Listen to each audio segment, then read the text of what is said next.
আমরা কিতাবে পড়ছি নবীজির একজন মহিলা সাহাবী, ওনার 16 বছরের ছেলে কাফেররা বন্দী করে ওনার 16 বছরের ছেলেকে একটা একটা অঙ্গ, হাবিব ইবনে যায়েদ ওনার শরীরের একটা একটা অঙ্গ কাইটা কাইটা আলাদা আলাদা করছে।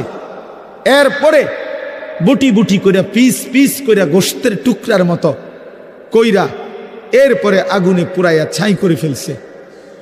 মদিনায় যেদিন এই খবর আসছে ওনার আম্মার কাছে, তিনিও একজন মহিলা নবীজির সাহাবী উম্মে আম্মারা, এই মা উম্মে আম্মারা ওনার নাম, এই মহিলা যার ছেলে নবীজির সাহাবী, ছেলেটাও সাহাবী হাবিব ইবনে যায়েদ, তিনি শাহাদাত বরণ করছে, টুকরা টুকরা করছে। তো উম্মে আম্মারার কাছে যখন এই খবর আসছে যে মা তোমার সন্তান আল্লাহর জন্য জীবন দিছে, কালেমার জন্য জীবন দিছে, নবী সাল্লাল্লাহু আলাইহি সাল্লামের ভালোবাসায় জীবন দিয়েছে, কাইটা টুকরা টুকরা করে বুটি বুটি করে ফেলছে, কিন্তু তোমার সন্তান আল্লাহকে ছাড়ে নাই, রসুলকে ছাড়ে নাই, কালেমাকে ছাড়ে নাই।